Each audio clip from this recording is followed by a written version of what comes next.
Good morning. Good morning, everyone. My name is Eliza Gage, and I use she, her pronouns. Thank you so much for being with us this morning. I know it isn't convenient to prioritize church on a beautiful long weekend day like this one. Before I begin, I would like to lift prayers for Daniel Prude, his family, and the city of Rochester, New York. Rochester is a place my spouse Em and I both consider a home. May there be justice and peace there soon.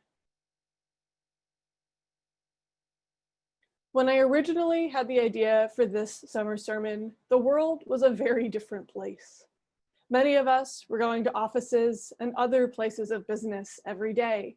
Many of us were balancing full social calendars for ourselves or for our children. Many of us were begging for things to slow down. And then the pandemic came, and we were all forced to slow down. Originally, I was going to talk all about how we are all moving too fast and ask each of you, where in your life do you think you can slow down and be more mindful? But now I'm going to share with you a slightly different thought and ask a different question. Today and every day, when do you value convenience over all other things? What would happen if you made a different choice? Convenience has become a value in our country. Many of us remember the day a big box supercenter opened in our town and then watched the fall of Main Street USA as people chose the convenience of one-stop shopping over community and supporting their local businesses. In recent years, there's been a resurgence of shopping small and shopping local as people realize the amazing impact that their dollar can have on a small business. Many are also waking up to the ways that fast fashion is harmful to our planet and to the lives of the people who often live in terrible conditions to make these items every day. These are a few examples of how our collective choice toward convenience impacts our communities and the broader world. I have 3 examples of how choosing the convenient path or not has impacted my life that I would like to share with you all this morning. As a child, I used to love to go grocery shopping with my mom. I remember sitting in the cart and watching all the people and the colorful foodstuffs go by. She would marvel at my ability to remember where in the store specific items were and how to make my favorite dishes, even at 4 or 5 years old. My mom has always been very conscientious to how much things cost and if there were a way to make it from scratch or more healthy. So being the small child drawn to bright colors that I was, there were a few foods in the grocery store I coveted more than Lunchables. Lunchables are these little pre-packaged lunches you can buy at most grocery stores and Wawa's. They come in flavors like ham and cheese crackers or pizza. I thought they were the coolest thing.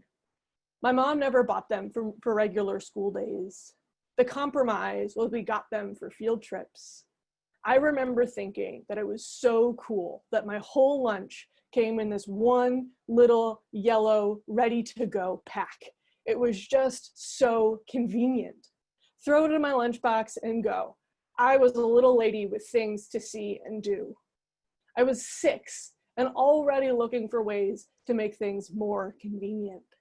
Not thinking about all the love and care that went into my regular homemade lunches, or the plastic and packaging that goes into a single-use item like a Lunchable.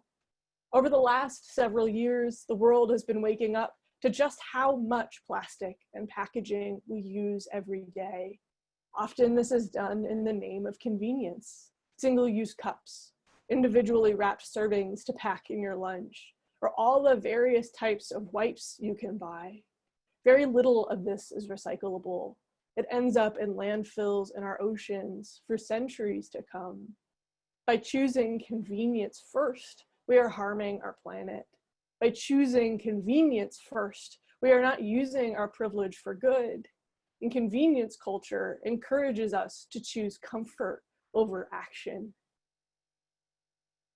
This summer, we lost many people, both great and unnamed. The loss of John Lewis brought one of his most famous quotes back to life. To quote him, Do not get lost in a sea of despair. Be hopeful, be optimistic. Our struggle is not the struggle of a day, a week, a month, or a year. It is the struggle of a lifetime. Never, ever be afraid to make some noise and get in good trouble, necessary trouble. I love this quote, and I have been thinking about it often. One of the ways that it challenges me is, what are the small moments where I choose to go with the flow instead of saying something? So often it can be so simple to choose what is easy over what is right. It feels easier to let that seemingly small offensive word choice by a colleague go by unchecked. And it can feel hard to continually correct family members when they use the wrong pronouns about a friend or sibling. But what happens when we value what is right over what is easy? Good trouble. That's what happens. Taking the inconvenient path and speaking up often leads to good trouble. In these last few months of waking up to so many of the injustices in our country and in our world, I've seen many white women start to use their Karen energy for good. Speaking up like this can seem like an inconvenience or make us feel like we are inconveniencing others, but it's important that we do this anyway. Another example of this from my own life was when Em and I were planning our wedding. I have many friends who are wheelchair users, who have other mobility-related disabilities. It was important that our wedding was as accessible as possible, even if that meant making myself an inconvenient bride to other people. Our priority was having these people we love there and making sure that they were able to have fun.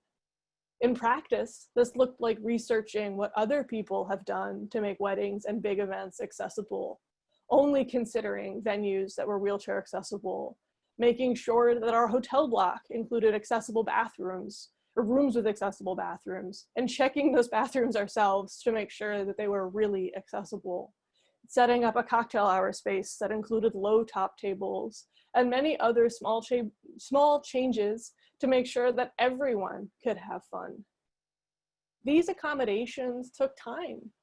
The system we live in has made inclusion an inconvenience, but with some effort, resources, and precedence, we were able to make it happen. At the end of the day, it was about making sure everyone could be comfortable and could enjoy the day. These things that feel like inconveniences to us with privilege were the difference between having fun and not having fun for these dear friends. By valuing their comfort and friendship over my own convenience, we had a great wedding that everyone could enjoy. In your life, what are the little inconveniences that once handled mean that everyone can join you? Is it making sure you have vegetarian options at your next dinner party? Is it practicing someone's new pronouns in your head or with someone else to make sure that your friend in transition feels comfortable and safe? Is it communicating a task at work early and in writing to accommodate the coworker with ADHD? There are so many little things that we can do that make such a big impact when we can slow down and be mindful. But slow is not how many of us live our lives. They say you often preach the sermon that you most need to hear. Slowing down is not always my forte. In the day-to-day, it can be so hard to remember what others around you need. One example that came to mind while I was writing that part of this sermon is I have a new client who is hard of hearing, and he uses a captionist when we meet on calls. And so it's very important that I take time before he and I meet in order to get notes and an agenda together and make sure that he feels really comfortable with the topics that I'm planning to discuss during that call. I'm not always the best at remembering to do that or sending them out with enough time that he can review, but it's important. It's important that he and I both are able to come to our meetings as prepared and ready as possible. When I was in 6th grade, we learned all about the pillars of Islam and the Quran and their daily practice of praying 5 times a day. As a very type A child, remember, a little lady with things to see and do, I remember thinking that that must be so inconvenient, stopping whatever you were doing 5 times a day to pray. In my Western life, living in a convenience culture and without knowing any Muslims personally yet, I couldn't imagine how people could just stop for prayer. Fast forwarding a few years, I took a trip to Bahrain, a small nation in the Persian Gulf, with my high school boyfriend. He was from Bahrain and wanted me to see his country and meet his family. The first morning I was there, I woke up around 4:30 to the sound of the call to prayer. At first, it scared me. It can be a haunting sound. He took me on the roof of his family's home so that I could hear the call to prayer more clearly and see what the sunrise looks like through the dust and sand of the desert. During my stay there, I noticed that the way that life revolves around the calls to prayer. A few times we were out sightseeing, and when the call came, traffic would stop. 5 times a day, the whole nation, the whole Muslim world takes time to reconnect with the divine. There is a constant reminder that we are connected to something bigger than ourselves. When you compare that experience to our own desires to meditate or pray for 10 minutes every day, things really come into perspective. We know that those precious few minutes every day can change our whole outlook. We also know that finding those few minutes of quiet can seem so impossible in the fast-paced world we live in. It's inconvenient, but it's also so important. Again, I am preaching the sermon I need to hear most. I invite each of you to close your eyes and think about something you do regularly because it's convenient. What would happen if you tried it another way? What connection would you make a little stronger? Is it eating together as a family versus in your car on the way home from work when you're going into work?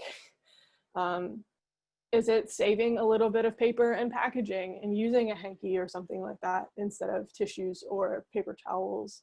What are these changes that you could make in your life where you're doing it one way now because it's convenient, but there is an alternative that's better for your life, better for the world, better for the environment? There are so many of these little changes. One antidote to walking through life with conveniences as your first priority is mindfulness. To quote Thich Nhat Hanh, that feeling that any task is a nuisance will disappear if it is done in mindfulness. Mindfulness is the practice of appreciating every moment as fleeting and divine. Mindfulness can seem like the hot new buzzword in self-improvement circles, but is an ancient practice of meditation, active gratitude, and recognizing the power of choice you have in every moment. When you become more mindful every day, you are able to appreciate every moment, every choice more deeply. Often these days, everyone is talking about when we can return to normal, which in my opinion quickly becomes a conversation about the new normal. When you find yourself dreaming about the other side of the pandemic, about a time it is safe to be in community again, what do you want to return to? What have you learned about yourself and your needs that you are going to carry forward? And what of the past are you going to let go of? Amen, and blessed be. Now please join us in singing the Spirit of Life. Hi, I'm Reverend Hannah Capaldi. And I'm Reverend Abby Tennis. We are the ministers at the First Unitarian Church of Philadelphia, where our mission is to awaken love and justice in our lives and in the world. We're so grateful that you watched, and we hope that the sermon connected with your soul.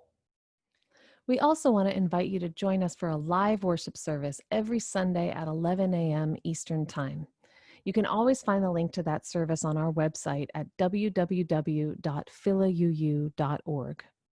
In these services, you'll hear words like you've just heard, And you also get a chance to greet one another, pray together, sing together. And we even hold a virtual coffee hour after services to get a chance to greet some new and old friends. If you want to support the mission of this community and you feel moved to give, you can do so by going to the website that Reverend Abby just mentioned. You can find that link below, or you can text 215-709-5095 and follow the prompts to give. If someone in your life needs to hear these words today, we encourage you to share this video. And again, thank you so much for watching. We hope to see you soon.